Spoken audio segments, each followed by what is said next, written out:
Hello students, welcome in Nasar classes. I hope कि आप लोगों ने इससे पहले की जो हमारी रिवीजन वीडियोज़ हैं उनको अच्छे से देखा है।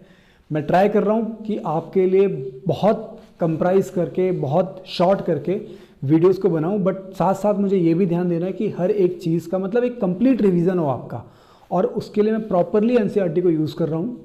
डियर स्टूडेंट्स, अगर आपको ये वीडियोज़, ये रिवीजन लेक्चर्स आपको पसंद आ रहे हैं, आपको लग रहा है कि इसमें आपको कुछ बेनिफिट मिल रहा है, तो मेक श्योर कि आप इसको अपने दोस्तों के साथ, अपने फ्रेंड्स के साथ शेयर करो, जिससे कि मैं मैक्सिमम स्टूडेंट्स का इस टाइम पे, लास्ट टाइम पे बेनिफिट कर सकूं। और मुझे पता है कि ये जो रिजल्ट आपका बनने वाला है ये बहुत इंपॉर्टेंट है। सो अगर आपके फ्रेंड्स हैं, आपके कुछ स्टूडेंट्स हैं, उन तक इसको शेयर करो, जिससे कि आपका भी और उन स्टूडेंट्स का भी बेनिफिट हो सके। अभी का जो हमारा चैप्टर है वो है चैप्टर नंबर 4, चैप्टर नंबर 4, और ये है carbonates compound, carbon and its compound, ये है हमारा चैप्टर। डियर स्टूडेंट्स, आपको ना कार्बन इसलिए ज़्यादा इंपॉर्टेंट हो गया क्योंकि आपके आसपास की सारी चीज़ों में, मैक्सिमम चीज़ों में ना आपको कार्बन मिलेगा। और क्या रीज़न है कि हर जगह कार्बन प्रेजेंट है, तो इस वजह से ये चैप्टर हमारे स्टडीज़ में था। और देखो यहाँ पे सबसे पहली चीज़ है जो कि आपको जाननी है, वो है क्या? Atomic number. कार्बन का जो एटॉमिक नंबर है वो है 6। एटॉमिक नंबर 6, इसका मतलब कि जो नंबर ऑफ इलेक्ट्रॉन्स हैं वो भी कितने हो जाएंगे इसमें, वो भी आपके पास हो जाएंगे 6। ठीक है। अच्छा, नंबर ऑफ इलेक्ट्रॉन्स भी इतने हैं, और नंबर ऑफ प्रोटॉन्स कितने हैं? नंबर ऑफ प्रोटॉन्स ये भी आपके पास कितने हैं? 6 हैं। कितने हैं? 6। अब देखो, इसमें पता है हमारे लिए जो इंपॉर्टेंट है वो है इसका इलेक्ट्रॉनिक कॉन्फ़िगरेशन। अगर आप कार्बन का इलेक्ट्रॉनिक कॉन्फ़िगरेशन देखोगे तो सारे प्रोटॉन तो आगे न्यूक्लियस में, इसके बाद जो पहली ऑर्बिट बनी उसमें आ गए आपके 2 इलेक्ट्रॉन्स, इसके बाद जो दूसरी ऑर्बिट बनी उसमें आ गए आपके पास 4 इलेक्ट्रॉन्स। ये जो इसका इलेक्ट्रॉनिक कॉन्फ़िगरेशन है ना, यही बहुत इंपॉर्टेंट है। ठीक है। अब देखो कैसे, देखो कार्बन का एक तो साइज़ छोटा होता है, ठीक है, बहुत इंपॉर्टेंट है कि उसका साइज़ छोटा होता है। आगे अभी हम लोग समझेंगे कि इंपॉर्टेंस क्या है उसकी। देखो, कार्बन अगर बॉन्ड बनाने के लिए जाए तो ये 2 चीज़ कर सकता है। क्या? पहली चीज़ तो ये कर सकता है कि डोनेट 4 इलेक्ट्रॉन्स। ये पहला तो ये कर सकता है कि ये 4 इलेक्ट्रॉन्स को डोनेट करे। लेकिन अगर ये 4 इलेक्ट्रॉन्स को डोनेट करता है, इसका मतलब कि ये C4 नेगेटिव बना रहा है। 4 इलेक्ट्रॉन्स को डोनेट कर रहा है, मतलब 4 पॉजिटिव हो जाएगा, क्योंकि इलेक्ट्रॉन्स डोनेट कर दिए, मतलब अभी प्रोटॉन्स तो हैं उसके न्यूक्लियस में, तो मतलब 4 प्रोटॉन्स अभी ज़्यादा हैं। इसका मतलब वो C4 पॉजिटिव की फॉर्मेशन करेगा अगर वो 4 इलेक्ट्रॉन्स क्या करता है? डोनेट कर देता है। लेकिन ये 4 इलेक्ट्रॉन कार्बन के एटम से निकालना हमारे लिए बहुत टफ है, मतलब इसमें हाई अमाउंट ऑफ एनर्जी की रिक्वायरमेंट है। क्या है? High amount of energy required. किसकी रिक्वायरमेंट है? हाई अमाउंट ऑफ एनर्जी की रिक्वायरमेंट है, जो कि बहुत, मतलब एक तरीके से बहुत टफ टास्क है हमारे लिए ऐसा कर पाना। अच्छा, दूसरा क्या कर सकता है फिर? ये कर सकता है कि ये गेन कर ले, गेन 4 इलेक्ट्रॉन्स। मतलब क्या हुआ कि ये किसी और से 4 इलेक्ट्रॉन्स और ले लेगा। अगर ये ले लेता है ऐसा, तो उसके आउटर मोस्ट ऑर्बिट में फिर से 8 कंप्लीट हो गए, तो मतलब तो नोबल गैस की कॉन्फ़िगरेशन हो जाएगी। तो इसका मतलब कि ये 4 गेन कर सकता है, 4 लूज़ कर सकता है। ठीक है। अगर ये 4 गेन करता है तो आपको पता है कि इलेक्ट्रॉन्स इसके पास 4 ज़्यादा हो जाएंगे, और ऐसे में जो ये होगा ये बहुत अनस्टेबल हो जाएगा। क्या हो जाएगा? अनस्टेबल हो जाएगा। अब अनस्टेबल क्यों होगा? क्योंकि हमारे न्यूक्लियस के लिए, इसका जो न्यूक्लियस होगा ना, उसके लिए एक्स्ट्रा 4 इलेक्ट्रॉन्स को, क्या? एक्स्ट्रा 4 इलेक्ट्रॉन्स को होल्ड कर पाना टफ होता है। क्या होता है? टफ होता है। किसके लिए? न्यूक्लियस के लिए एक्स्ट्रा 4 इलेक्ट्रॉन्स को होल्ड कर पाना टफ होता है। इसकी वजह से इन जनरल कंडीशन, जनरली ये दोनों ही तरीके कार्बन नहीं करता है। तो फिर कार्बन क्या करता है? अच्छा, अगर ये या फिर डोनेट करता या फिर गेन करता, तब ये कौन सा बॉन्ड बनाता? आयोनिक बॉन्ड बनाता। ठीक है। बट अगर ये ऐसा नहीं कर पा रहा है, इसका मतलब आयनिक बॉन्ड तो ये नहीं बना पा रहा है जनरल कंडीशन में, तो फिर क्या बनाता है? तो फिर ये बनाता है कोवलेंट बॉन्ड। क्या बनाता है ये? Covalent bond. अच्छा, ये कोवलेंट बॉन्डिंग क्या हुई? तो कोवलेंट बॉन्डिंग होती है बाय शेयरिंग ऑफ इलेक्ट्रॉन्स। क्या होती है? शेयरिंग ऑफ इलेक्ट्रॉन से फॉर्म होती है। तो पहले हम लोग समझते हैं कोवलेंट बॉन्डिंग क्या हुई। तो देखो कोवलेंट बॉन्डिंग क्या हुई? सिंपली शेयरिंग ऑफ इलेक्ट्रॉन से। लेकिन कुछ और एग्जांपल भी हैं, कार्बन ही नहीं है और भी जहाँ पे हमारे कोवलेंट बॉन्डिंग दिखती है, जैसे हाइड्रोजन एंड हाइड्रोजन के बीच में। तो ये हाइड्रोजन के पास आउटर मोस्ट ऑर्बिट में कितने इलेक्ट्रॉन्स हैं? एक है। इसके पास भी आउटर मोस्ट ऑर्बिट में एक ही इलेक्ट्रॉन है। दो हाइड्रोजन के एटम हो गए। लेकिन क्या है, इनको क्या करना होता है? नियरेस्ट नोबल गैस की कॉन्फिगरेशन को अटेन करना होता है। नियरेस्ट नोबल गैस कौन है? हीलियम। हीलियम के आउटर मोस्ट ऑर्बिट में कितने? दो। तो हाइड्रोजन को कितने चाहिए? दो चाहिए। तो वो ये हाइड्रोजन के दोनों एटम्स क्या करेंगे? ये बोलेंगे कि भाई हम लोग एक दूसरे के इलेक्ट्रॉन्स को शेयर कर लेते हैं। जब वो शेयर कर लेंगे तब यहाँ पे बन जाएगा, ये जो शेयरिंग हो रही है ना, इस तरीके की बॉन्ड बन जाएगा, जिसको हम लोग बोलेंगे क्या? Single covalent bond. क्या बोलेंगे इसको? Single covalent bond. कहाँ पे दिख रहा है ये? तो ये हमको दिख रहा है हाइड्रोजन में, इस वजह से ये H2 हो जाएगा। अच्छा, डबल क्या होता है फिर? तो देखो सिंगल कोवलेंट बॉन्ड में कितने इलेक्ट्रॉन शेयर हो रहे हैं? दो इलेक्ट्रॉन शेयर हो रहे हैं। ऐसे हम लोग आगे बढ़ते हैं तो देखो हम लोग आते हैं ऑक्सीजन पे। जैसे ऑक्सीजन है, यहाँ पे भी ऑक्सीजन है। इसके आउटर मोस्ट ऑर्बिट में, ऑक्सीजन के आउटर मोस्ट ऑर्बिट में कितने इलेक्ट्रॉन्स होते हैं? तो 6 होते हैं। कितने? 6। 1 2 3 4 5 6। ऐसे ही इसमें भी 1 2 3 4 5 6। तो ऑक्सीजन के जो नियरेस्ट नोबल गैस है तो वो है आपका, मतलब उस नोबल गैस के आउटर मोस्ट ऑर्बिट में कितने हैं? तो 8 है। अब ऑक्सीजन को भी आउटर मोस्ट ऑर्बिट में कितने चाहिए? 8 चाहिए। नॉर्मली 6 होते हैं, बट अगर ये इसके ये दो इलेक्ट्रॉन्स को शेयर कर लेगा तो अपना आउटर मोस्ट ऑर्बिट इस तरीके से बनाएगा और ये वाला आउटर मोस्ट ऑर्बिट इस तरीके से बन गया। अब देखो इसमें कितने? 1 2 3 4 5 6 7 8। 1 2 3 4 5 6 7 8। इसका मतलब यहाँ पे ऑक्सीजन के बीच में, क्योंकि देखो दो शेयर हो रहे हैं ना, इसका मतलब डबल बॉन्ड। अच्छा, कितने टोटल इलेक्ट्रॉन्स कितने हुए? तो 4 इलेक्ट्रॉन शेयर हुए। ठीक है, तो इसका मतलब इसका जो आपका स्ट्रक्चर बनेगा O2, ये हो जाएगा आपका डबल कोवलेंट बॉन्ड। क्या हो जाएगा? Double covalent bond. Double covalent bond किस में दिख रहा है आपको? ये ऑक्सीजन में दिख रहा है। अगर हम लोग नाइट्रोजन का बनाएंगे तो नाइट्रोजन के आउटर मोस्ट ऑर्बिट में होते हैं कितने? 5। ऐसे ही दूसरा नाइट्रोजन भी आ गया, इसमें हो गया आपके 5। ठीक है, तो अब इसको भी, नाइट्रोजन के भी जो नियरेस्ट नोबल गैस है उसमें भी कितने हैं? 8 इलेक्ट्रॉन्स हैं आउटर मोस्ट में। तो इसका मतलब इसको भी 8 करने के लिए 3 की शेयरिंग करनी पड़ेगी। तो ये भी 3 को शेयर कर लेगा। अब इनके 8 कंप्लीट हो गए। तो इसका मतलब नाइट्रोजन में आ गया आपका क्या? Triple covalent bond. यहाँ पे कितना आ गया? Triple covalent bond. Triple covalent bond. अच्छा, अभी आप देख रहे हो कि इसमें शेयरिंग हो रही है। इससे पहले हमने इलेक्ट्रोवेलेंट वाला पढ़ा है, मेटल एंड नॉन मेटल्स में हमने अच्छे से पढ़ा था, और वहाँ पे ट्रांसफर ऑफ इलेक्ट्रॉन्स था, यहाँ पे शेयरिंग ऑफ इलेक्ट्रॉन्स है। नाउ अब हम लोग ये देखते हैं कि जैसे हमारे पास सबसे पहला स्ट्रक्चर है कार्बन को लेकर के, वो है मीथेन का, CH4। अच्छा, ये जितने भी अभी तक हमने स्ट्रक्चर बनाए हैं ना, ये कौन से स्ट्रक्चर है? ये है इलेक्ट्रॉन डॉट स्ट्रक्चर। अच्छा, इसका मीथेन का इलेक्ट्रॉन डॉट स्ट्रक्चर कैसे बनेगा? सबसे बीच में कार्बन, कार्बन के 4 इलेक्ट्रॉन्स होते हैं आउटर मोस्ट ऑर्बिट में। इसलिए मैंने कहा था कि ये देखो, इसको जो कार्बन का स्ट्रक्चर है ना, वो बहुत इंपॉर्टेंट है। कार्बन का स्ट्रक्चर आउटर मोस्ट में कितने हैं? 4 हैं। तो आउटर मोस्ट में हमारे 4 आ गए कार्बन के। अब यहाँ पे हाइड्रोजन 4 हैं, तो 1 हाइड्रोजन, 2 हाइड्रोजन, 3 हाइड्रोजन और 4 हाइड्रोजन। हाइड्रोजन के आउटर मोस्ट ऑर्बिट में कितने हैं? 4, मतलब 1 है। तो हाइड्रोजन का नियरेस्ट नोबल गैस कौन है? हीलियम। तो यहाँ पे देखो, हीलियम के आउटर मोस्ट ऑर्बिट में 2 हैं, तो हाइड्रोजन ने भी 2 रख लिए शेयरिंग करते हुए। यहाँ पे भी शेयरिंग करते हुए 2 आ गए, यहाँ पे भी 2 आ गए, यहाँ पे भी 2 आ गए। अब बचा कार्बन। कार्बन के नियरेस्ट नोबल गैस जो है या फिर हीलियम है या फिर आर्गन है। तो ये क्या करेगा?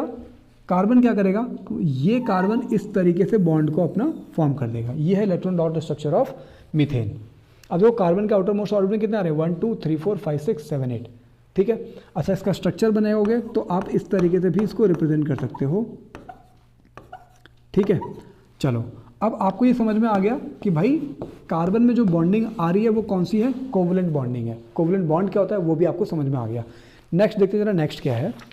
तो नेक्स्ट है आपका allotrope of carbon. Allotrope of carbon मैंने इससे पहले बता दिया है, जब हम लोग जो फर्स्ट चैप्टर था उसको पढ़ रहे थे उसमें हमने इसको देख लिया था। एक अभी जो इंपॉर्टेंट चीज़ है वो है वर्सेटाइल नेचर ऑफ कार्बन। क्या?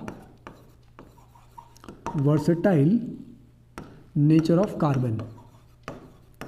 नेचर ऑफ कार्बन ये बहुत इंपॉर्टेंट है। मैंने मैक्सिमम टाइम पे यहाँ से क्वेश्चन आते हुए देखा है कि what is the versatile nature of carbon, या फिर कार्बन इतने सारे बॉन्ड की फॉर्मेशन क्यों कर रहा है।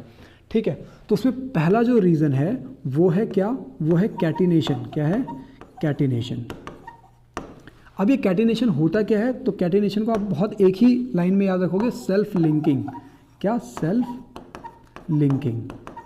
इसका मतलब क्या हो गया कि कार्बन और कार्बन के साथ मिलकर के बॉन्डिंग बना सकता है। ऐसे कई सारे कार्बन्स के साथ मिलकर के बॉन्ड बनाएगा। ठीक है, फिर कोई दूसरी चेन हो गई, मान लो उसमें सिर्फ 3 के साथ बॉन्ड बनाया। कोई और चेन हो गई, उसमें मान लो कुछ हज़ार ऑफ कार्बन्स हैं एक साथ। तो ऐसे कई सारे बॉन्डिंग, सेल्फ लिंकिंग मतलब कार्बन कार्बन के बीच में बॉन्ड बना करके कंपाउंड की फॉर्मेशन हो जाती है। ठीक है, इस प्रॉपर्टी को बोलते हैं कैटिनेशन। दूसरी जो प्रॉपर्टी है वो है टेट्रावैलेंसी। क्या? टेट्रावैलेंसी। सो टेट्रावैलेंसी जो प्रॉपर्टी है इसका मीनिंग होता है वैलेंसी 4। क्या है? वैलेंसी 4। इसका मतलब कि कार्बन के आउटर मोस्ट ऑर्बिट में कितने हैं? 4 है ना। इसका मतलब कि वो 4 अलग अलग एटम्स के साथ बॉन्डिंग बना सकता है। ठीक है, तो इसको हम लोग क्या बोलते हैं? टेट्रावैलेंसी बोलते हैं। जैसे आप यहाँ पे देख लो कि कार्बन की वैलेंसी कितनी है? 4 है। तो देखो 1 2 3 4 4 अलग अलग एटम्स के साथ उसने क्या किया है? बॉन्ड फॉर्मेशन किया है। तो ये दो properties along with these two, इसका जो स्मॉल साइज है, small size of carbon, small size होने की वजह से ये दोनों प्रॉपर्टीज मोस्ट इफेक्टिव हो जाती हैं। कौन सी? कैटिनेशन की एंड टेट्रावैलेंसी की मोस्ट इफेक्टिव हो जाती है। किसमें? कार्बन में, due to its small size. आ रही बात समझ में अभी तक? मतलब ये प्रॉपर्टीज और एलिमेंट्स में भी मिलेगी। जैसे सिलिकन है, सिलिकन में आपको कैटिनेशन मिलेगा। ठीक है, सेल्फ लिंकिंग भी मिलेगी, लेकिन उसमें होगा क्या कि उसमें मैक्सिमम जो है वो 8s8 तक ही फॉर्म कर पाता है, क्योंकि उसका साइज़ थोड़ा बड़ा होता है। बट कार्बन का साइज़ छोटा है, जिसकी वजह से वो बहुत सारे जो बॉन्ड्स की फॉर्मेशन जो है, मतलब बहुत सारे ये जो मतलब कैटिनेशन और टेट्रावैलेंसी को यूज़ करते हुए कई सारे कंपाउंड्स की फॉर्मेशन कर सकता है। नेक्स्ट देखते हैं जरा, नेक्स्ट क्या है। इसके बाद सैचुरेटेड एंड अनसैचुरेटेड हाइड्रोकार्बन्स। क्या? Saturated and unsaturated hydrocarbons.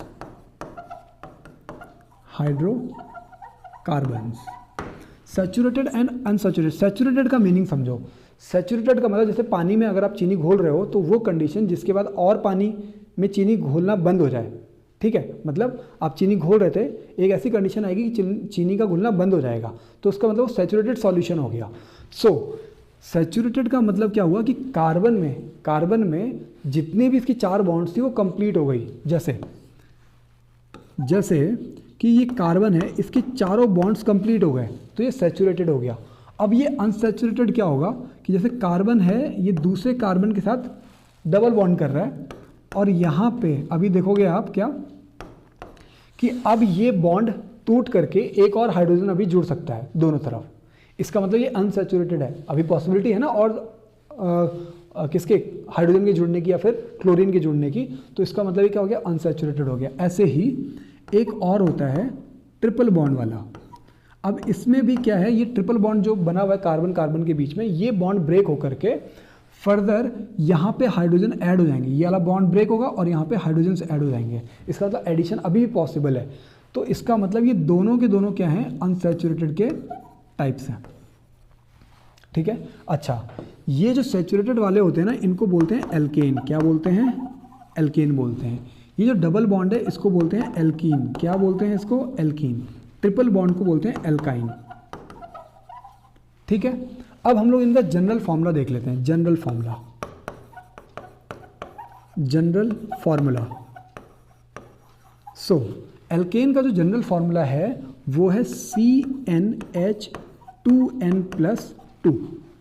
किसका है ये? एल्केन का। एल्कीन का क्या है? CnH2n। इसके आने के चांसेस ज़्यादा रहते हैं। ठीक है ना, एल्कीन वाले मतलब ये आइडेंटिफाई करने के लिए कि मतलब एल्कीन का जनरल फॉर्मूला क्या है, ये क्वेश्चन थोड़े नंबर ऑफ टाइम ज़्यादा पूछा जा चुका है। अच्छा, एल्काइन का क्या होता है, तो CnH2n-2, ये इसका जनरल फॉर्मूला है, इनको कहीं पे राइट डाउन कर लेना। इसमें चीज़ें बहुत सारी याद करने वाली हैं, बट मेरी कोशिश ये रहेगी कि आपको चीज़ें आराम आराम से समझ में आती रहें। अगर आप नोट्स बनाते हुए काम करोगे तो आपको जल्दी चीज़ें समझ में आ जाएंगी। ठीक है, आगे बढ़ते हैं। एक सोच रहा हूँ एक स्ट्रक्चर और बना के देता हूँ आपको, किसका, एक इलेक्ट्रॉन डॉट स्ट्रक्चर और बना लेते हैं हम लोग, ताकि आप लोगों को समझ में आ जाए। Electron dot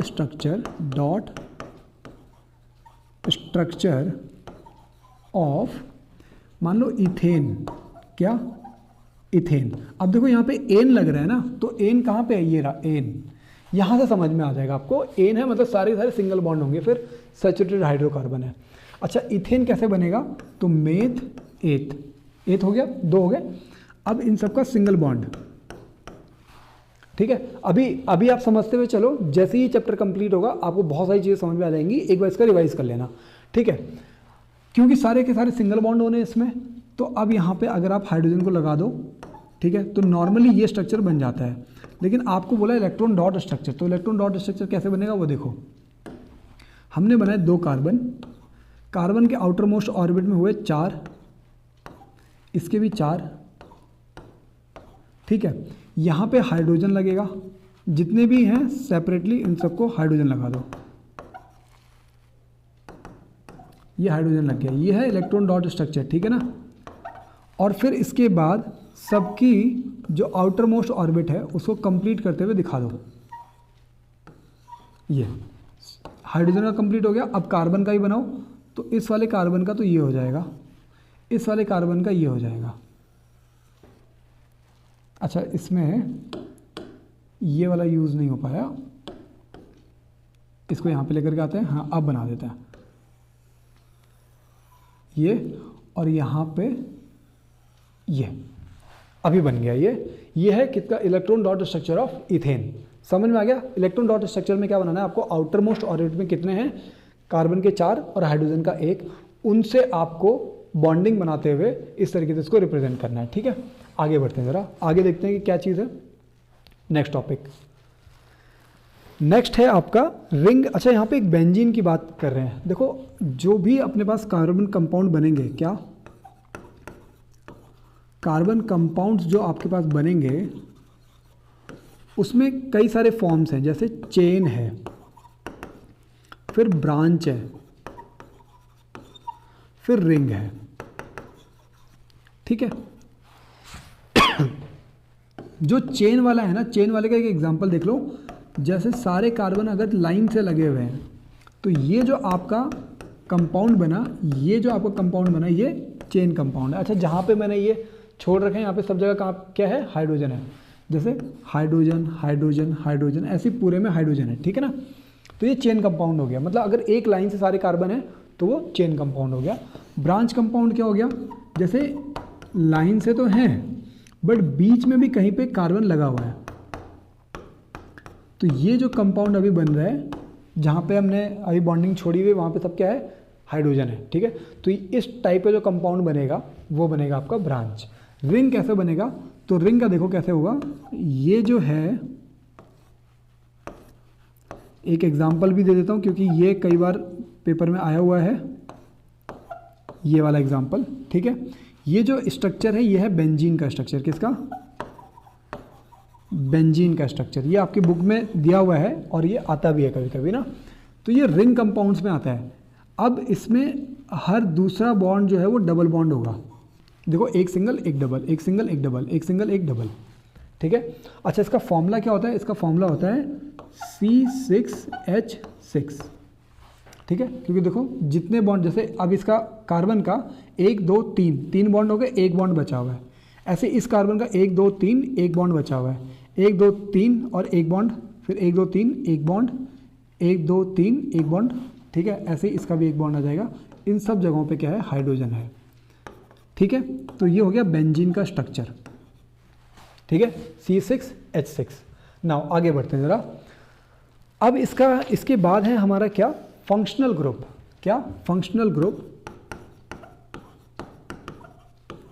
functional group. ठीक है, फंक्शनल ग्रुप को समझने से पहले एक बहुत इंपॉर्टेंट चीज़ है जिसको बोलते हैं हेट्रो एटम। क्या बोलते हैं? Hetero atom.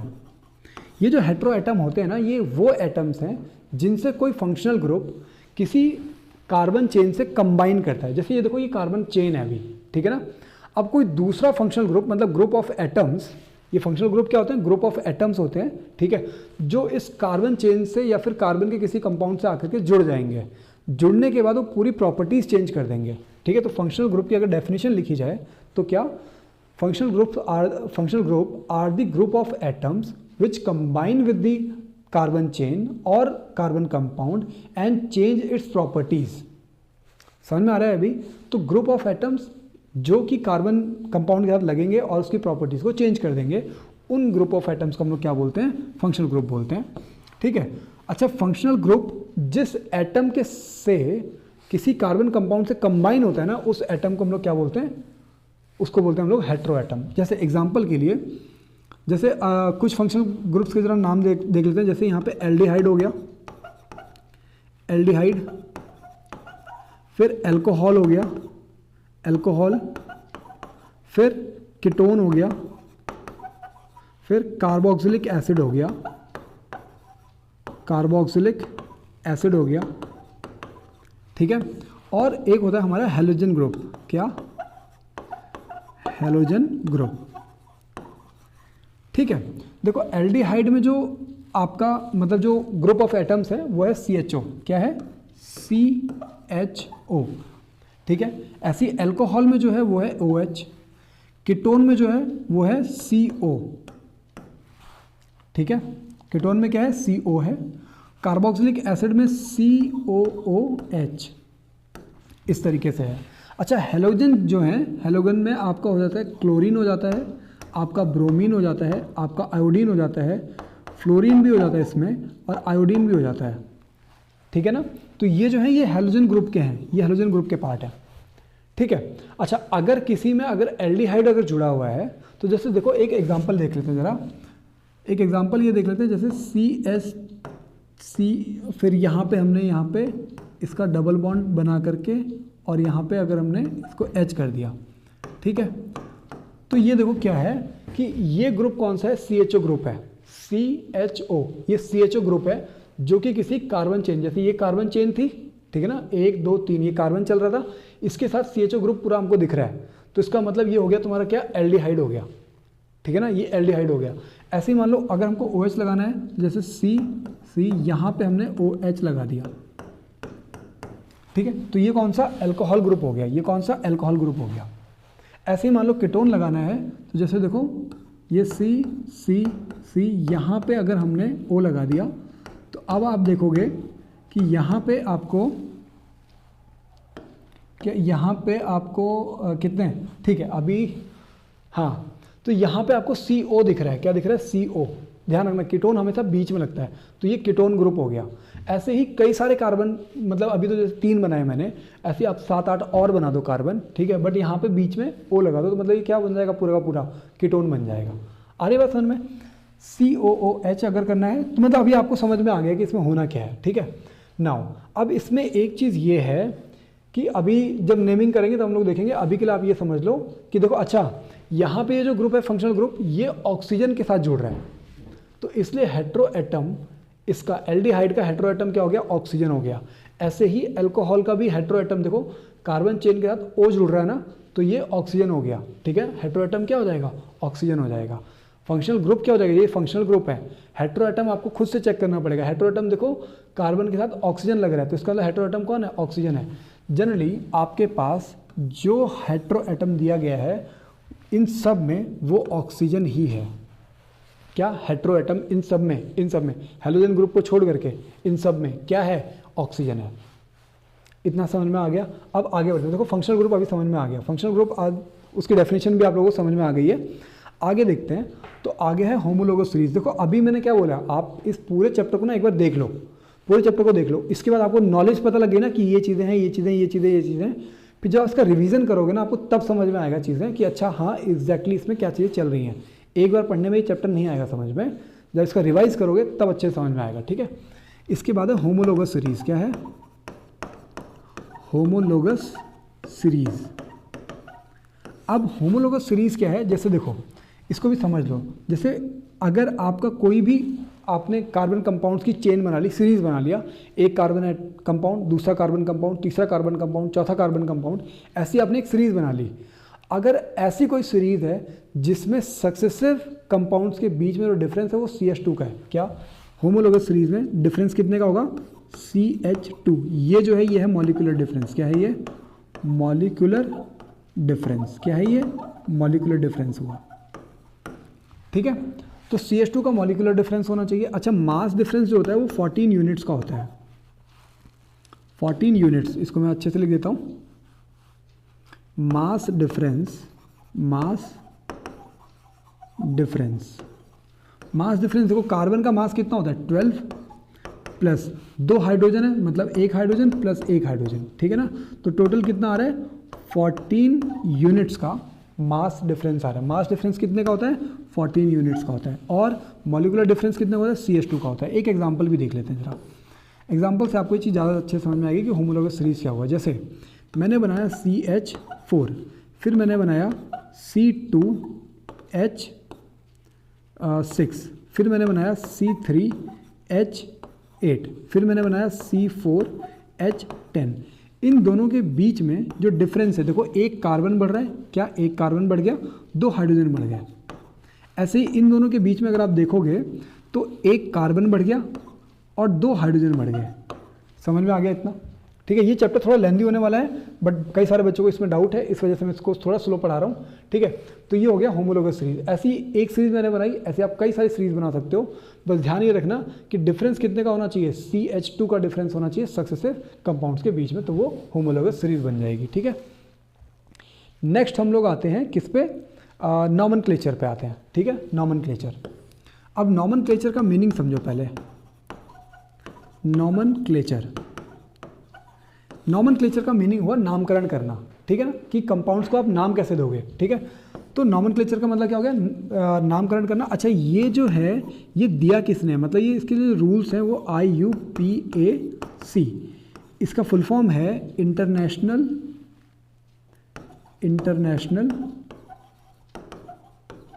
Union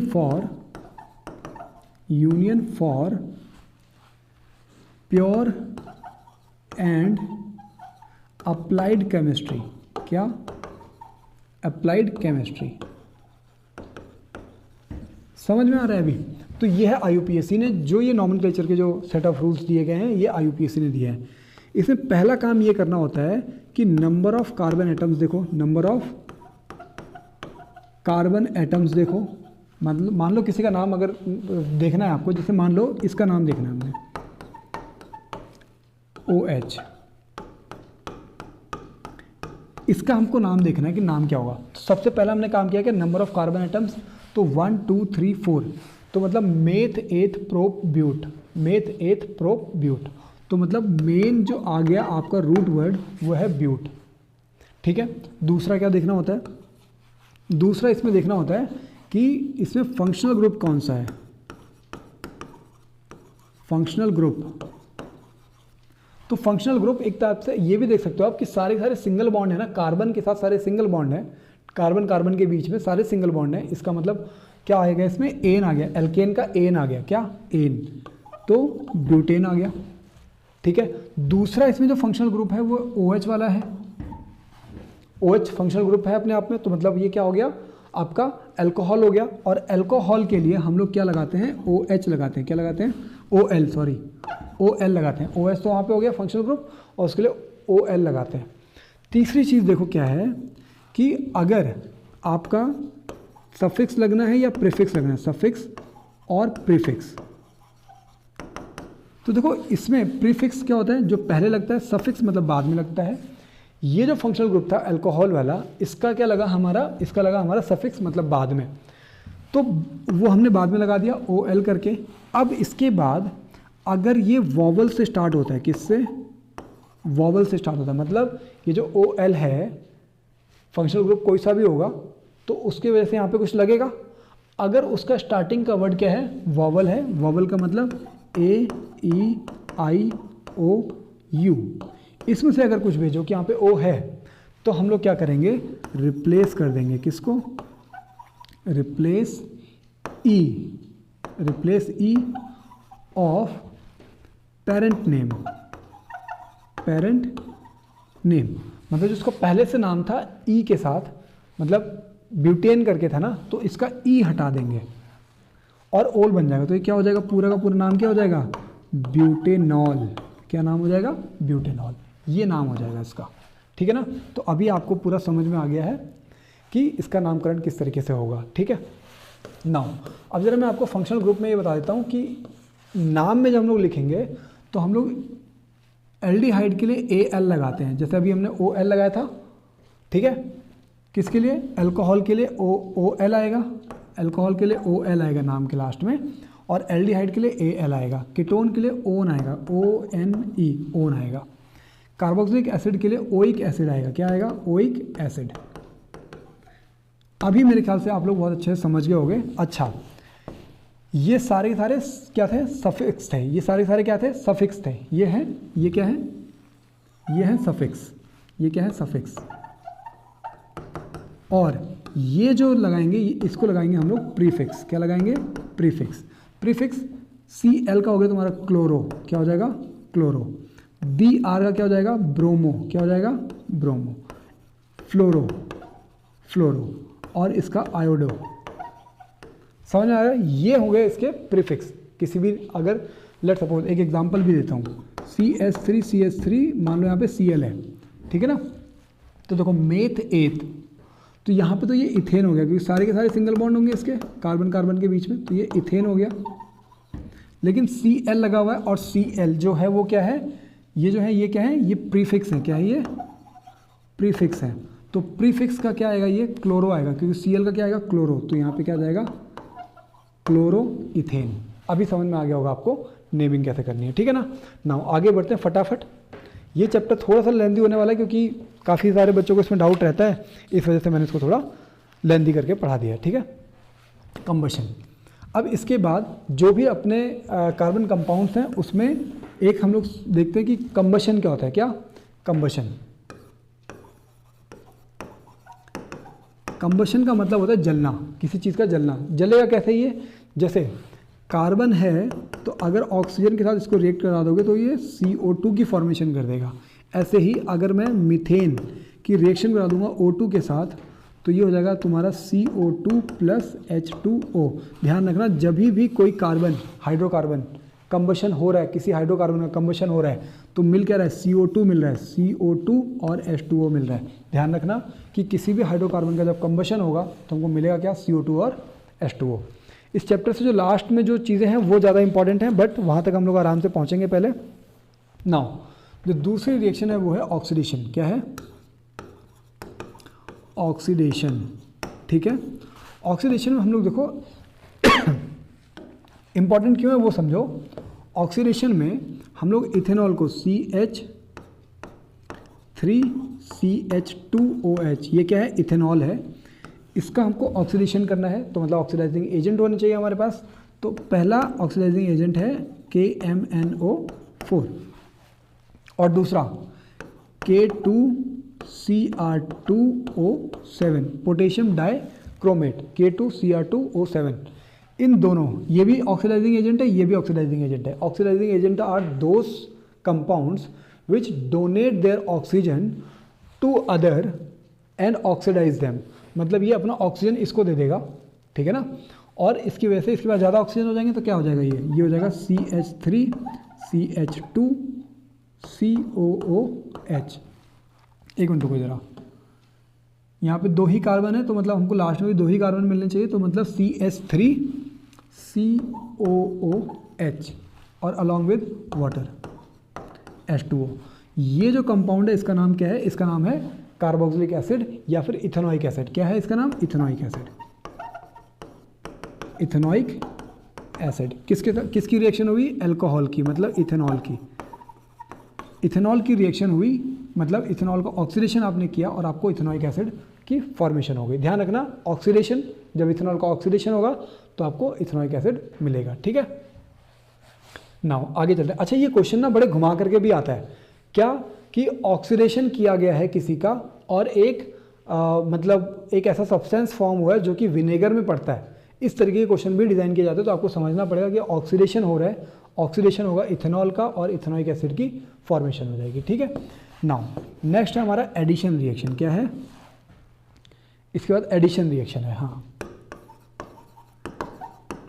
addition reaction. Generally addition reaction हो नहीं पाती है, लेकिन जनरली एडिशन रिएक्शन क्या हुई, जनरली उसको समझो जरा। अच्छा सॉरी, एडिशन रिएक्शन तो नॉर्मल है, इसमें हो भी जाएगी। एडिशन रिएक्शन में क्या होता है कि सिंपली कोई एक आपके पास अनसैचुरेटेड हाइड्रोकार्बन है, मतलब एडिशन रिएक्शन किस में हो रही है? अनसैचुरेटेड हाइड्रोकार्बन में हो रही है। किस में? अनसैचुरेटेड हाइड्रोकार्बन में। कौन सी रिएक्शन हो रही है? तो एडिशन रिएक्शन हो रही है। ठीक है, इसमें हो क्या रहा है, जैसे देखो आपके पास कुछ इस तरीके से आपकी बुक में दे रखा होगा। ठीक है, अभी मेरे पास ज़्यादा टाइम नहीं है इन चीज़ों को समझाने का, लेकिन बेस्ट जो आप लोगों को समझने के लिए हो सकता है वो चीज़ें मैं यहाँ पे कर रहा हूँ। देखो यहाँ पे क्या है कि ये जो R है ना, ये एक कार्बन चेन है। जैसे आप ये इसको समझ लो कि ये जो है इसको आप R बोल रहे हो, ठीक है ना, तो ये R ये है, ये R भी यही है, ये R भी ऐसा ही कुछ है, ये R भी ऐसा ही कुछ है। लेकिन कार्बन कार्बन के बीच में डबल बॉन्ड है, इसका मतलब ये अनसैचुरेटेड है। अगर आप इसमें रिएक्शन करा दोगे हाइड्रोजन की तो आपको मिलेगा क्या? आपको मिलेगा क्या कि ये जो बॉन्ड है ये ब्रेक हो जाएगा और ये यहाँ से यहाँ पे कंबाइन हो जाएगा। इसका मतलब कि ये कुछ इस तरीके से फॉर्म हो जाएगा। ठीक है, इस तरीके से ये कुछ फॉर्म होगा। जैसे यहाँ पे तो आपके R आ गए, R आ गया और यहाँ पे आपका हाइड्रोजन चला गया, ये सिंगल बॉन्ड, यहाँ पे भी हाइड्रोजन मान लो और यहाँ पे R और यहाँ पे भी R, तो मतलब सारे के सारे अब सिंगल बॉन्ड बन गए। ठीक है, इस तरीके की जो है कंपाउंड की फॉर्मेशन जो है उसमें होने वाली है। ठीक है, और ये होता है तुम्हारा निकल कैटलिस्ट के अंदर। किसमें? निकल कैटलिस्ट। निकल को एज अ कैटलिस्ट रखा जाता है। ठीक है, अभी भी काफ़ी टाइम हो रहा है, अभी रात के 2:30 बज रहे हैं और इसी वजह से मेरे को थोड़ी सी थकान हो रही है और मैं चीज़ें थोड़ी और स्लो भी कर रहा हूँ, बट ठीक है, आप लोग अभी थोड़ा सा और ध्यान दे लो। लास्ट के 2 टॉपिक्स बचे हैं, फटाफट ये भी हो जाएंगे। अब इसके बाद देखो एडिशन रिएक्शन के बाद होता है तुम्हारा सब्स्टिट्यूशन रिएक्शन। क्या? Substitution reaction. सब्स्टिट्यूशन रिएक्शन, ये जो रिएक्शन है ना, ये थोड़ी टफ होती है क्योंकि ये किस में हो रही है? ये सैचुरेटेड में हो रही है। किस में हो रही है? सैचुरेटेड में हो रही है। सैचुरेटेड हाइड्रोकार्बन्स में होगी। ठीक है ना, सैचुरेटेड हाइड्रोकार्बन्स में। सैचुरेटेड हाइड्रोकार्बन्स में कौन सी रिएक्शन होगी? सब्स्टिट्यूशन रिएक्शन होगी। सब्स्टिट्यूशन का मतलब सब्स्टिट्यूट कर देना, किसी एक चीज़ को हटा करके दूसरी चीज़ रख देना। क्या होगा इसमें? देखो जैसे मान लो यहाँ पे मीथेन है, अब इसकी रिएक्शन हो रही है किसके साथ? क्लोरीन के साथ। किसकी प्रेजेंस में? सनलाइट की प्रेजेंस में। किसकी?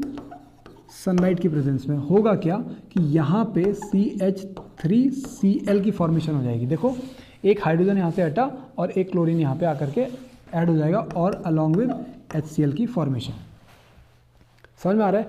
ये चेन रिएक्शन चलती है, ये रिएक्शन ऐसी चेन रिएक्शन चलती रहेगी और यहाँ पे जैसे CH3Cl प्लस Cl2, ये वाली रिएक्शन, ये वाली चीज़ हमने यहाँ पे रखी, Cl2 के साथ रिएक्शन किया, सनलाइट की प्रेजेंस में होगा और यहाँ पे CH2Cl2 प्लस एक और HCl बाहर निकल गया।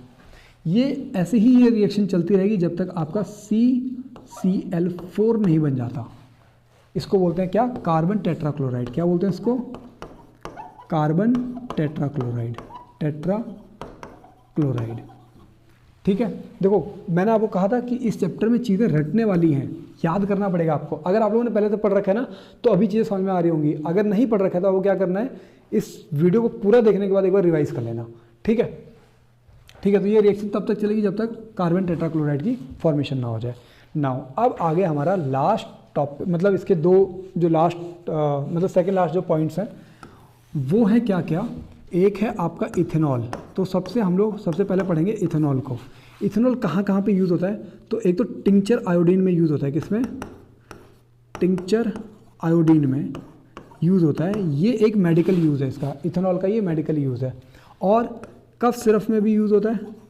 कफ सिरप में भी यूज़ होता है। कौन? इथेनॉल। ठीक है ना। और इथेनॉल का क्या यूजेज हैं, तो इथेनॉल अल्कोहलिक ड्रिंक्स में भी यूज़ होता है। क्या? अल्कोहलिक ड्रिंक्स में भी यूज़ होता है। अल्कोहलिक ड्रिंक्स में भी इसका यूज़ होता है। ठीक है, अल्कोहलिक ड्रिंक्स में भी इसका यूज़ होता है। अच्छा, अब ये समझ में आ गया आपको इथेनॉल का यूज़ कहाँ कहाँ पे है। ठीक है, एटसेट्रा लिख देता हूँ मैं यहाँ पे, लेकिन जनरली ये वाला जो पॉइंट है कि अल्कोहलिक ड्रिंक्स में यूज़ होने वाला सब्सटेंस कौन सा है, तो वो है इथेनॉल। इथेनॉल आपको पता लग गया, इसका फॉर्मूला क्या होता है, CH3CH2OH। समझ में आ गया, तो ये है इथेनॉल। अच्छा, इथेनॉल की कुछ रिएक्शंस हैं जो कि हमारे लिए इंपॉर्टेंट हैं, उन रिएक्शंस को ज़रा देख लेते हैं। सबसे पहली जो इसकी रिएक्शन है वो किसके साथ है, वो है सोडियम के साथ। ठीक है, तो सोडियम के साथ रिएक्शन ऑफ,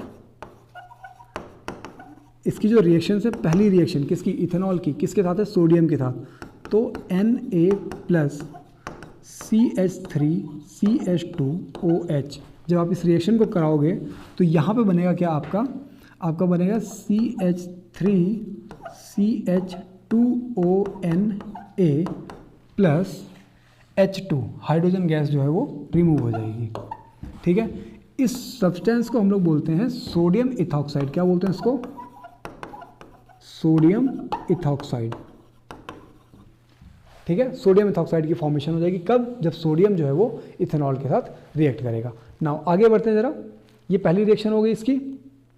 दूसरी जो रिएक्शन है वो किसके साथ है, अच्छा वो है अनसैचुरेटेड हाइड्रोकार्बन फॉर्म करने के लिए। क्या, दूसरी रिएक्शन है फॉर्मेशन ऑफ अनसैचुरेटेड, क्या, formation of unsaturated hydrocarbon.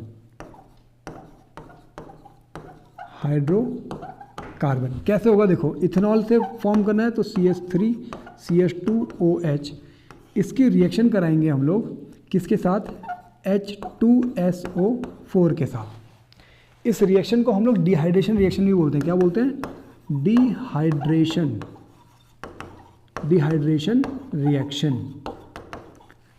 Reaction. इसका मतलब कि यहाँ पे H2O जो है वो रिमूव होने वाला है। तो बनेगा क्या, हमारे पास बनेगा CH2 डबल बॉन्ड CH2, इसका नाम होता है इथीन। क्या नाम है, इथीन। अब देखो आपको पता लग गया कि इथीन है मतलब डबल बॉन्ड है, इसका मतलब ये क्या हो गया, अनसैचुरेटेड हाइड्रोकार्बन हो गया। तो इथेनॉल से अनसैचुरेटेड हाइड्रोकार्बन की फॉर्मेशन होती है in the presence of sulphuric acid. ठीक है, ये रिएक्शन बहुत इंपॉर्टेंट है। अच्छा, इसको हीट करना पड़ता है 443 डिग्री केल्विन पे, 443 डिग्री केल्विन पे। ठीक है ना, हीट करते हैं इतने टेम्परेचर पे, किसकी प्रेजेंस में हो रहा है, SO4 की प्रेजेंस में हो रहा है। क्या चीज़ फॉर्म हो रही है, इथीन फॉर्म हो रहा है। ठीक है, नेक्स्ट आगे इस रिएक्शन को क्या बोलते हैं, डिहाइड्रेशन रिएक्शन बोलते हैं। क्यों, क्योंकि इसमें वाटर रिमूव होता है। ठीक है ना, आगे बढ़ते हैं जरा। ये रिएक्शंस इंपॉर्टेंट है, ये दोनों रिएक्शंस जो मैंने बताया अभी, ये दोनों रिएक्शंस इंपॉर्टेंट है। अच्छा, इसके बाद है इथेनोइक एसिड। क्या है, इथेनोइक एसिड। ठीक है, इथेनोइक एसिड। अच्छा, इथेनोइक एसिड का कितना 5 to 8% सॉल्यूशन। क्या, 5 to 8% सॉल्यूशन जो होता है वो बनाता है क्या, विनेगर। क्या बनाता है वो, विनेगर बनाता है। अच्छा, विनेगर वो सब्सटेंस है जो अचार में पड़ता है, पिकल्स में पड़ता है, वो क्या है, वो है हमारा विनेगर। ठीक है, कितना होता है ये इथेनोइक एसिड का, 5 to 8% सॉल्यूशन है क्या, जो कि विनेगर बनाता है। ठीक है ना, नेक्स्ट, और इसमें क्या क्या चीज़ें इंपॉर्टेंट है। अच्छा, इसको ना ग्लेशियल एसिटिक एसिड भी बोलते हैं। क्या बोलते हैं इसको, कब, ग्लेशियल एसिटिक एसिड भी बोलते हैं। क्यों, क्योंकि ये लो टेम्परेचर, कितना, 290 केल्विन पे, कितना, 290 केल्विन पे ये क्या होता है, फ्रीज हो जाता है। क्या होता है, फ्रीज हो जाता है, बर्फ़ के जैसा बन जाता है। इस वजह से इसको क्या बोलते हैं, इसको ग्लेशियल एसिटिक एसिड भी बोला जाता है। विनेगर में प्रेजेंट होता है। कितना सॉल्यूशन है इसका विनेगर में, 5 to 8%। आगे देखते हैं ज़रा इसका क्या है। इसके बाद इसकी रिएक्शंस होंगी। फिर नाउ सीधे सीधे आते हैं हम लोग इसकी रिएक्शन पे। ठीक है, और इसकी रिएक्शन है सबसे पहले एस्ट्रिफिकेशन। ठीक है, इसके हम लोग रिएक्शन पे आ जाते हैं। रिएक्शन में सबसे पहला रिएक्शन है किसका, उसको, उस रिएक्शन को हम लोग बोलते हैं एस्ट्रिफिकेशन। क्या, एस्ट्रिफिकेशन। अब इस रिएक्शन में होता क्या है, देखो एस्ट्रिफिकेशन में फॉर्मेशन ऑफ एस्टर होती है। क्या होती है, जो भी चीज़ें मैं बता रहा हूँ ना इसको फटाफट बस लिखते चलो अभी, ठीक है। Formation of ester. अब ये एस्टर है क्या, तो RCOOR डैश, ये होता है तुम्हारा एस्टर। क्या होता है, RCOOR डैश। और एस्टर की मतलब खासियत क्या है कि ये स्वीट स्मेलिंग होता है। क्या, स्वीट स्मेलिंग। अगर ये स्वीट स्मेलिंग होता है तो ये परफ्यूम्स में पड़ता है। किस में पड़ता है, परफ्यूम्स में पड़ता है। परफ्यूम्स में कौन सा सब्सटेंस होता है, तो एस्टर होता है। अब आते हैं कि एस्टर की फॉर्मेशन कैसे होती है वो देखो। तो वो इथेनॉल मतलब CH3CH2OH, इसकी रिएक्शन हम लोग कराएंगे किसके साथ, CH3COOH के साथ। फॉर्मेशन किस चीज़ की होगी, एस्टर मतलब CH3CH2COOCH3, इस तरीके से इसकी फॉर्मेशन हो जाएगी। समझ में आ रहा है अभी। देखो CH3CH2 इसका वाला पार्ट आ गया, फिर एक ऑक्सीजन इसके साथ मिल गया, मतलब यहाँ से ये पार्ट पूरा का पूरा देखो CH3, ये पूरा पार्ट यहाँ पे अटैच हो जाएगा, ठीक है ना। अलॉन्ग विद इसके साथ क्या मिलेगा, अलॉन्ग विद हमको मिलेगा क्या, वाटर। ये पूरा समझ में आ गया। अभी कैसे हो रहा है देखो, ये जो इसका ये वाला पार्ट और इसका ये वाला पार्ट, ये दोनों कंबाइन करके क्या बना दे रहे हैं, वाटर बना दे रहे हैं। रिमेनिंग पार्ट आपस में जुड़ करके क्या बना दे रहा है, एस्टर बना दे रहा है, ठीक है ना। एस्टर किस तरीके से दिखता है, आपको मैंने क्या बताया था, ये R क्या होता है कि जो चेन ऑफ हाइड्रोकार्बन होती है ना, उसको हम लोग R से रिप्रेजेंट करते हैं। इधर भी ये चेन ऑफ हाइड्रोकार्बन है ना, CH3 CH2 ऐसे करके हो सकता था, तो उसको हमने R डैश से रिप्रेजेंट कर दिया। एस्टर का जनरल फॉर्मूला क्या हो गया, RCOOR डैश। इस रिएक्शन को हम लोग बोलते हैं एस्ट्रिफिकेशन रिएक्शन, ठीक है ना। अच्छा, इसका उल्टा भी होता है, एक उल्टा होता है सपोनिफिकेशन। क्या होता है, सपोनिफिकेशन। सपोनिफिकेशन में क्या होता है कि हम लोग वापस एस्टर से वापस हम लोग इथेनॉल को फॉर्म करते हैं। क्या, इथेनॉल फ्रॉम एस्टर। एस्टर से हम लोग क्या फॉर्म कर रहे हैं, इथेनॉल को फॉर्म कर रहे हैं। कैसे करते हैं वो देखो, ध्यान दो ज़रा। हमने क्या किया यहाँ पे, CH3 CH2 COOCH3, इसकी रिएक्शन हमने करा दी NaOH के साथ, सोडियम हाइड्रोक्साइड के साथ इसकी रिएक्शन करा दी। हमको मिलेगा क्या, देखो, एक तो मिल जाएगा हमको क्या, CH3 CH2OH, ये हो गया हमारा इथेनॉल, ये हो गया हमारा क्या, इथेनॉल। इसके साथ दूसरा क्या मिलेगा, ये मिलेगा क्या, देखो, प्लस CH3COONA, ठीक है ना। इसको बोलते हैं सोडियम इथेनोएट। क्या बोलते हैं इसको, सोडियम इथेनोएट। समझ में आ रहा है। ये रिएक्शंस इंपॉर्टेंट हैं, ठीक है। नेम रिएक्शन से ये सपोनिफिकेशन रिएक्शन हो गई, एस्ट्रिफिकेशन रिएक्शन हो गई, ठीक है ना। अब ये मत सोचना कि क्वेश्चन डायरेक्टली ऐसे आएंगे, क्वेश्चन आएंगे घुमा फिरा करके। कैसे आएंगे कि a sweet smelling substance which is reacted with NaOH and a substance is formed which is used in alcoholic drinks, ठीक है। तो आपको सारी चीज़ें रिकॉल करनी है। अच्छा, स्वीट स्मेलिंग क्या था, तो एस्टर था। NaOH के साथ रिएक्शन हो रही है, तो NaOH के साथ रिएक्शन होने के बाद तो इथेनॉल बना रहा था वो, तो इथेनॉल हो गया। आपको यहाँ से भी याद आ जाएगा कि यार अल्कोहलिक ड्रिंक्स में क्या पड़ता है, इथेनॉल पड़ता है।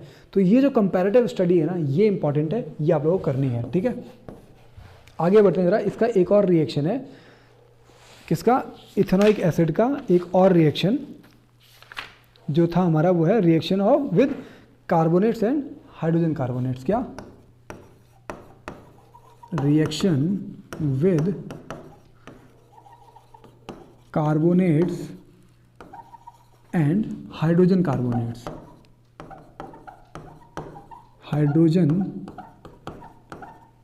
कार्बोनेट्स, ठीक है। अब आपको एक चीज़ पता है क्या, कार्बोनेट्स एंड हाइड्रोजन कार्बोनेट्स की रिएक्शन हमने एसिड बेस इन सॉल्ट्स में देखी थी, और उसमें हमने क्या देखा था कि सॉल्ट की फॉर्मेशन हो रही थी along with CO2 and H2O। Same वही चीज़ यहाँ पे भी होगी, ठीक है ना। जैसे अब कार्बोनेट किसका यूज़ कर रहे हैं हम लोग, तो हम लोग कार्बोनेट यूज़ कर रहे हैं, मतलब सोडियम कार्बोनेट यूज़ कर रहे हैं। जैसे CH3COOH, इथेनोइक एसिड की रिएक्शन हो रही है किसके साथ, कार्बोनेट के साथ, तो हमने सोडियम Na2CO3 इसको रख लिया। और अब जब इनकी रिएक्शन हम लोग कराएंगे तो देखो किस चीज़ की फॉर्मेशन होगी, सोडियम इथेनॉइड की फॉर्मेशन हो जाएगी। किसकी? Sodium ethanoid, CH3COONA। ये जो सोडियम था वो इसके साथ कंबाइन हो गया और ये H रिमूव होगा तो यहाँ पे ये H2O फॉर्मेशन हो जाएगी, बाकी फिर CO2 बचा तो यहाँ पे CO2 की फॉर्मेशन हो जाएगी। ऐसे सेम इसी चीज़ की फॉर्मेशन तभी भी होगी जब आप CH3COOH की रिएक्शन कराओगे सोडियम हाइड्रोजन कार्बोनेट के साथ, CO3 है यहाँ पे, ठीक है। तो यहाँ पे CH3COONA plus H2O plus CO2 same substances की फॉर्मेशन है। सेम यही रिएक्शन आपने कहाँ पढ़ी थी? एसिड बेसिन एंड सॉल्ट्स में पढ़ी थी। अभी देखो कितना ज़्यादा मतलब फटाफट चीज़ों को पढ़ना पड़ रहा है। लास्ट इसका टॉपिक आ गया है और लास्ट टॉपिक क्या है? Soaps and detergents. Soaps and detergents, soaps and detergents. तो देखो सोप्स में ध्यान रखना कि यहाँ पे एक चीज़ होती है जिसको बोलते हैं मिसल्स, MI, इसकी स्पेलिंग जरा एक बार देख लेते हैं, MICELLS, मिसल्स। सोप में क्या होता है? मिसल्स होता है। सोप चाहे डिटर्जेंट दोनों में क्या होता है? मिसल्स होता है। अच्छा, मिसल्स का स्ट्रक्चर होता है कुछ इस तरीके से, कुछ स्ट्रक्चर होता है इसका। यहाँ पे ये इस तरीके से होगा गोल सा, ये जो है इसके ऊपर पॉजिटिव चार्ज होगा, इसको हम लोग बोलते हैं आयोनिक एंड। क्या बोलते हैं इसको? Ionic and. कहीं पे इस स्ट्रक्चर को बना लेना, ठीक है ना। और ये हाइड्रोकार्बन चेन है। क्या है ये?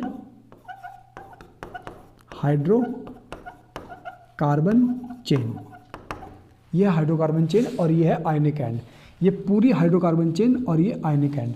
जो आयोनिक एंड है ना ये होता है हाइड्रोफिलिक। क्या होता है ये? आयोनिक एंड जो होता है ये होता है हाइड्रोफिलिक। क्या होता है? हाइड्रोफिलिक। इसका मतलब होता है वाटर लविंग। क्या होता है? Water loving. एल है ना इसमें, तो एल इज फॉर लविंग, तो वाटर लविंग। और ये जो एंड होता है ये हाइड्रोफोबिक होता है। क्या होता है? हाइड्रोफोबिक। इसका मतलब ये रिपेल करता है किसको? वाटर को। और ये क्या करता है? ये वाटर को अट्रैक्ट करता है। अब इसकी वजह से होगा क्या? इसकी वजह से ये होगा कि एक पार्ट आपके डर्ट पे जाकर के बैठेगा और एक पार्ट जो है वो पानी के साथ रिएक्ट करेगा। तो अगर क्लींजिंग एक्शन कैसे होगा? फिर क्लींजिंग एक्शन इस तरीके से होगा कि ये वाला पार्ट तो डर्ट के साथ कंबाइन हो गया, ये वाला पार्ट पानी के साथ कंबाइन हो गया। जैसे ही आपने कपड़े पे साबुन लगाया, उसको पानी में छाला, ठीक है, तो पानी के साथ ये वाला पार्ट चिपक करके बाहर निकलेगा, इस पार्ट के साथ ये जुड़ा हुआ है, और ये कहाँ पे जुड़ा हुआ है? डर्ट पे, जो भी कपड़े पे दाग धब्बे लगे हुए थे उसके साथ ये जुड़ा हुआ है। तो ये इसका क्लींजिंग एक्शन का फंक्शन होगा। ध्यान रखना, सोप में क्या होता है? मिसल्स होता है। मिसल्स का डायग्राम ये होगा। आयनिक पार्ट को हम लोग क्या बोलते हैं? Hydrophilic and. ये जो पार्ट है ये हाइड्रोफोबिक एंड। अब होगा क्या? जब भी पानी जो होता है वो हार्ड वाटर, अगर कभी आपका हार्ड वाटर हो जाए, हार्ड वाटर का इसका मतलब हुआ कि इसमें कैल्शियम एंड मैग्नीशियम के सॉल्ट प्रेजेंट है, ठीक है ना। मतलब एक तो साफ पानी हो गया, साफ पानी में कपड़े धोना आसान है, ठीक है ना। हार्ड वाटर हो गया जिसमें कुछ इंप्योरिटीज़ हैं। इंप्योरिटीज़ कौन सी हैं? कैल्शियम एंड मैग्नीशियम के सॉल्ट प्रेजेंट है पानी के अंदर, तो उसको बोलेंगे हार्ड वाटर। ये जो कैल्शियम एंड मैग्नीशियम के सॉल्ट है ना, ये इस आयनिक पार्ट से रिएक्ट करते हैं। क्या? React with ionic part. क्या? React with ionic part. Ionic part and neutralise it, या फिर न्यूट्रलाइज इट मतलब सोप को न्यूट्रलाइज कर दे रहा है। किसको? सोप को न्यूट्रलाइज कर दे रहा है। इसका मतलब हार्ड वाटर में सोप काम नहीं कर पाएगा। क्यों काम नहीं कर पाएगा? क्योंकि हार्ड वाटर में ये दो चीज़ें प्रेजेंट है। अब आप कपड़ा धोने के लिए साबुन लगाया आपने, पानी में ये दोनों चीज़ें प्रेजेंट थी और ये दोनों चीज़ें आयनिक पार्ट को ख़त्म कर गई। अब कैसे काम करोगे फिर? ठीक है, अब वो साफ़ कैसे होगा? तब उसके लिए आता है क्या? अब उसके लिए आता है क्या? डिटर्जेंट। क्या आता है? डिटर्जेंट। डिटर्जेंट का स्ट्रक्चर सेम इसी तरीके से होता है। जैसे ये मिसल्स फॉर्मेशन थी ना, सेम ऐसी होता है। बट यहाँ पे आपका जो ये आयनिक एंड है ना, इस आयनिक एंड पे सोडियम, क्या एक नाम है इसमें, sodium salt of sulphonic acid. ये जो आयनिक एंड मतलब इसका जो ये स्ट्रक्चर बनेगा ना, यहाँ पे ये जो था, ये जो आयनिक वाला पार्ट है डिटर्जेंट में, वो सोडियम, क्या, sodium of sulphonic acid, sodium of sulphonic acid, या फिर अमोनियम, या फिर अमोनियम क्लोराइड, ठीक है, और ब्रोमाइड, ये चीज़ें आ जाएं, ठीक है। तो ये चीज़ें क्या करेंगी कि कैल्शियम और मैग्नीशियम के साथ घुल करके डिज़ोल्व नहीं हो जाएंगी। अगर डिज़ोल्व नहीं होंगी तो फिर इसका मतलब वो डर्ट को क्लीन करेंगी। इसका मतलब कि जो डिटर्जेंट है उसका क्लीनिंग पावर ज़्यादा है और वो किस में, हार्ड वाटर में भी इफेक्टिव रहता है। तो अभी ये पूरा चैप्टर आपका हुआ ख़त्म। ये चैप्टर अभी थोड़ा लंबा चला क्योंकि थोड़ा सा डिस्क्रिप्टिव करना था, काफ़ी बच्चों को समझ में नहीं आता है। अगर आप लोग यहाँ तक आए हैं इसका मतलब कि आप लोगों ने इस पूरे चैप्टर को पूरा एक बार गो थ्रू कर लिया है। इस चैप्टर को आपको एक बार रिवाइज़ करना पड़ेगा। इस टाइम पे मेरी एनर्जी थोड़ी सी कम इसलिए थी क्योंकि अभी काफ़ी लंबे टाइम से मैं वीडियोस बना रहा हूँ, ठीक है, और एनर्जी पूरी डाउन हो गई है। बट मुझे ये पता है कि आप लोगों का ये रिज़ल्ट कितना इंपॉर्टेंट है आप लोगों के लिए। इस वजह से मेरे लिए ये काम करना कुछ बड़ी बात नहीं है, चल जाएगा, ठीक है। बट अच्छा, अगर आप लोगों को ये वीडियोस इंपॉर्टेंट लग रही हैं, अच्छी लग रही हैं, गो थ्रू इट, नोट्स बनाओ अपने, इसको बार बार रिवाइज करो। और जो बच्चे हैं जिन तक आपको लगता है कि इन वीडियोस को रीच करना चाहिए उन तक शेयर करो। और अभी मैं और वीडियोस साइंस और मैथ की बनाने वाला हूँ, so do subscribe this channel and share it. Thank you for watching this video and all the best, keep doing well, preparation for your boards. Thank you.